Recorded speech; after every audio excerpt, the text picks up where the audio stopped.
dan juga yang saya banggakan tentunya Pala Putra semuanya.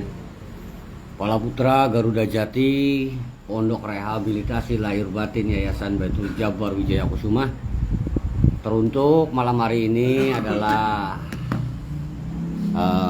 cabang Jakarta Barat dan juga Jakarta Timur, termasuk juga Tangerang.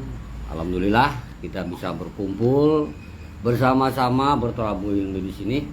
Semoga apa yang kita niatkan, yakni duduk dalam kajian, akan menambah petunjuk dan juga akan menambah pengetahuan secara ilmu, juga akan menambah wawasan dan juga tentunya akan menambah hikmah kita dalam hal memaknai Al-Quran dan juga ayat-ayatnya, sehingga makin terbekali kehidupan kita untuk teraihnya bagi kita semua, yakni keselamatan di dunia ini hingga di akhirat nanti. Amin ya robbal alamin. Saya awali bismillahi. Assalamualaikum warahmatullahi wabarakatuh. Waalaikumsalam warahmatullahi wabarakatuh. Alhamdulillahirabbil alamin. Assalatu wassalamu ala sayyidina Muhammadin wa ala alihi wa ashabihi wa man tabi'ahum bi ihsanin ila yaumidin. Amma ba'd. Yang saya hormati para santri semuanya, Pala Putra Garuda Jati. Pada kesempatan malam hari ini kita akan bahas pentingnya tadabbur alam. Dalam hal pemaknaan tadabbur alam, ini suatu aktivitas outdoor, suatu aktivitas di luar ruangan yang bukan hanya sekedar refreshing, yang bukan hanya sekedar healing. Tapi dalam hal bertadabbur alam itu perlu adanya pembekalan secara materi, yakni dari majelis.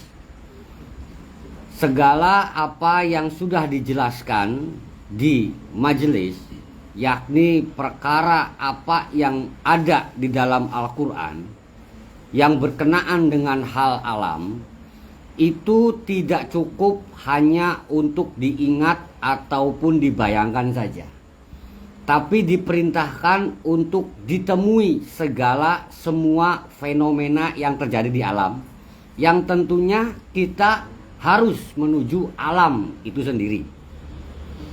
Dalam hal pemaknaan alam, ya, Imam Al-Arabi mengatakan bahwa alam itu adalah merupakan bagian daripada media konsumtif manusia, di mana manusia membutuhkan alam sebagai media konsumsi.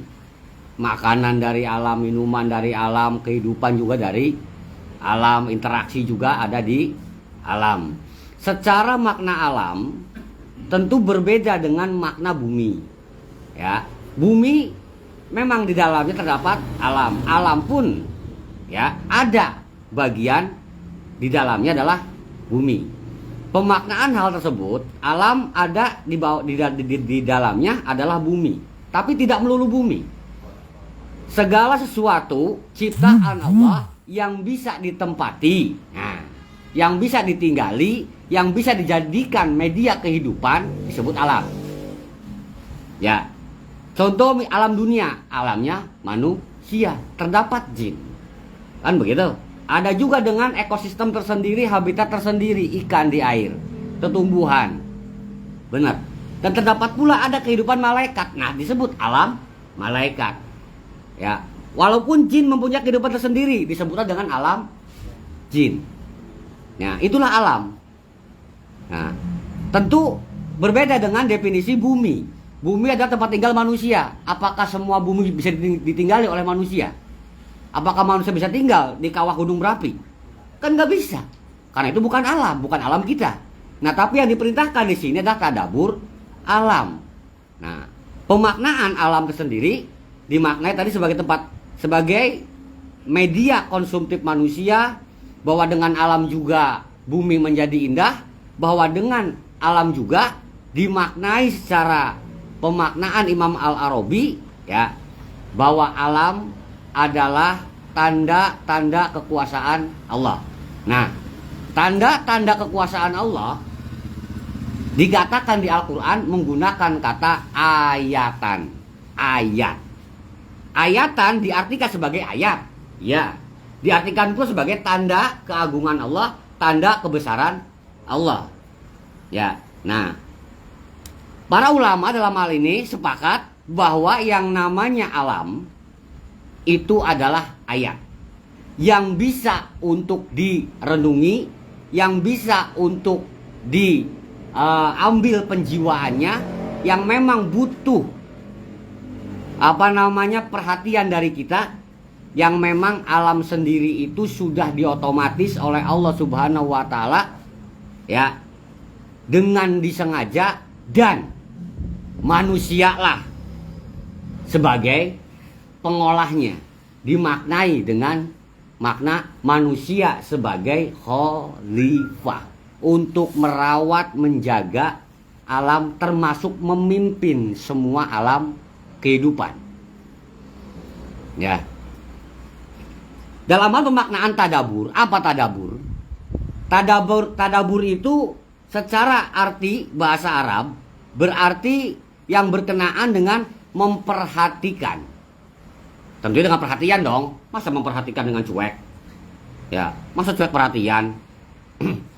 Mencermati. Mencermati tentunya dengan kecermatan, dengan ketelitian. Ya, sampai kepada kita merenungi. Sampai akhirnya kita mendalami, ya, ilmu pengetahuan yang ada di alam atau ilmu pengetahuan alam, ya. Sampai kepada kita menghayati, menjiwai. Jadi ada jiwa alamiah. Kita kembali ke alam, back to nature. Ya, nature apa nature? Ya, pokoknya martabak lah gitu ya. Ya. Maklum, kebanyakan makan iya mangga. Kalau roti terus malah lancar bahasa Inggrisnya. Biskuit adanya. Ya.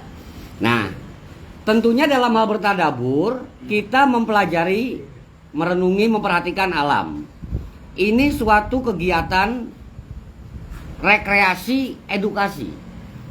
Ya. Di mana ini dilaksanakan oleh mayoritas pondok pesantren. Semua santrinya tidak melulu belajar di ruangan.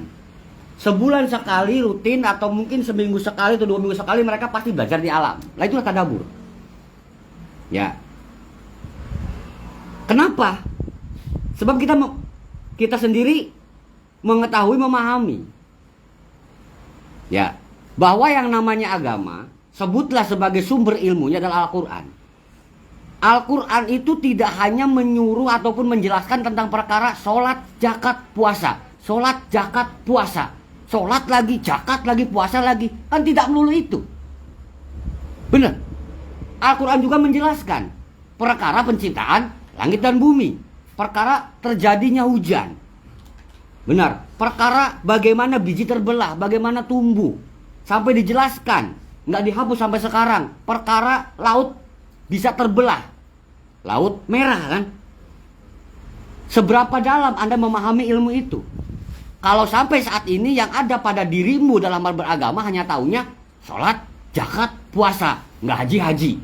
Sholat, zakat, puasa. Tinggal haji, nggak jadi lagi. Ya kan cuma satu hajinya. Nyalanya belum. Baru calon. Iya, daftar udah tapi dia belum ngumpulin. Niat, ada niat sih Ang. Ya alhamdulillah. Ya. Nah, dalam hal pemaknaan bahwa Quran itu tidak melulu mengajarkan atau menyuruh kita untuk beruluhiyah saja. Ingat nih, ya.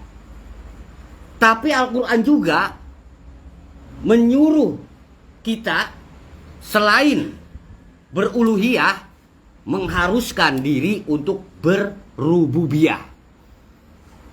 Dalami tauhid uluhiyahnya sampai kepada temukan bukti nyata adanya di alam rububiyah. Alam itu adalah segala sesuatu ciptaan Allah yang bisa berubah. Asik kan? Ya. yang bisa berubah, entah warnanya, entah musimnya, ya, termasuk bisa kita sentuh, itulah alam. Nah, dimaknai Tuhan yang bisa kita rasakan, Tuhan yang bisa kita sentuh, yang bisa kita jiwai, itu namanya Rob. Dan Rob ini otomatis Robul Alamin, ya. Dan Robul Alamin itu adalah kepunyaan Allah Subhanahu wa Ta'ala. Nah, dalam hal pemaknaan, walaupun semuanya, pemaknaan tadabur dari kata dabbaro. Dabbaro dari akar kata dalbaro. Dabaro, yadbiru, atau yudbaru, dubur. Jangan mikir dubur apa, dubur kayak pernah tahu dubur. Bujur. Iya, artinya belakang. Kenapa? Kok lucu banget diambil dari kata itu? Ya. Dan diperintahkan bertadabur. Ada tasjid pada baknya. Ya. Kalau kita tidak bertadabur, berarti kita statusnya itu terbelakang. Di belakang. Bujur, pantat. Ya. Makanya digiatkan bertadabur agar engkau tidak terbelakang secara pengetahuan. Ya, gagah berani kan? Tinggal di mana? Jawa Barat dong. Keren. Gunung tertinggi Jawa Barat apa? Apa ya? Papandayan apa ya? Nah, kan udah jelas tuh. Terbelakangnya pengetahuanmu. Ya. Yang nggak tahu sih apa ya? Ada juga Gunung Sahari kayaknya situ kan, jadi lucu. Gunung Sahari mah Ancol mah. Iya.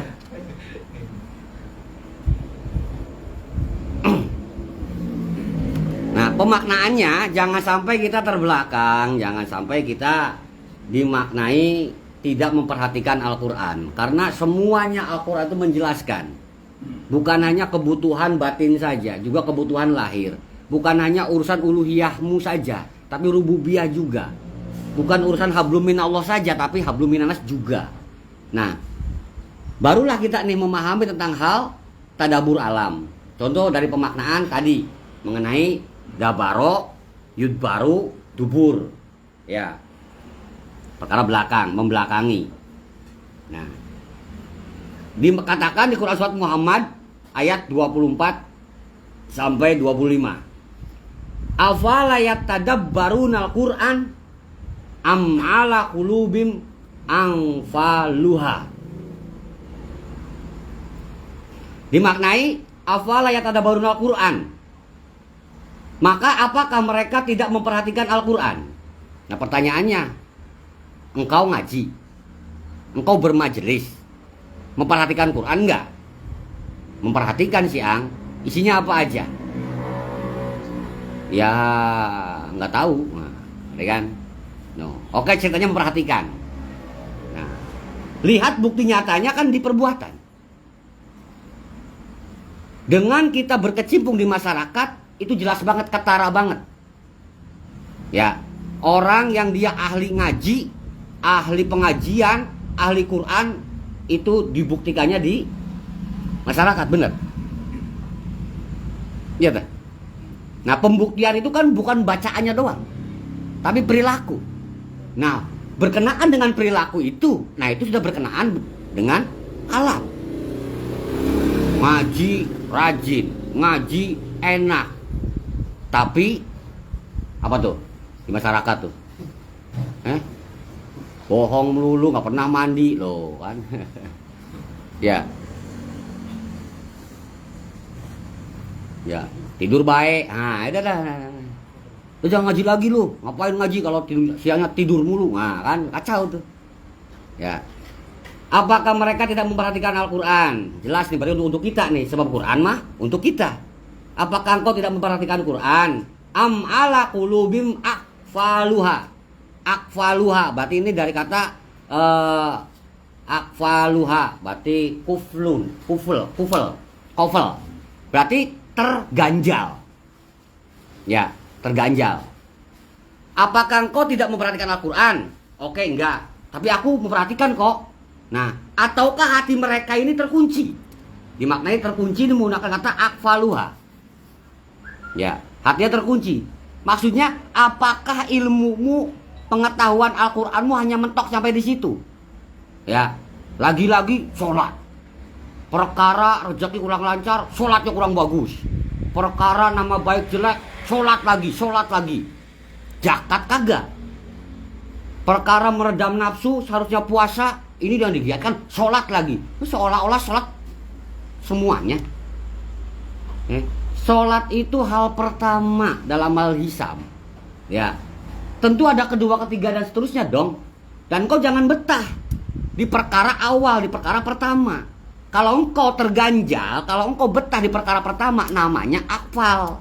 Ya, dimaknai dengan am ala kulubim akfaluha, ataukah hatimu terkunci. Nyatanya kan begitu. Taumu hanya dengan sholat rezeki lancar. Dengan sholat nanti kehidupanmu enak. Sholatnya baik, amalanmu semuanya baik semua. Yang penting sholat rajin, bohong dikit nggak apa-apa. Tuh kan ngaco jadinya kan. Dan itulah dimaknai dengan bahwa hatimu terkunci di situ. Pengetahuanmu cetek hanya sebatas itu. Dan kita nggak seperti itu. Kita tauhid, luas kita. Ya.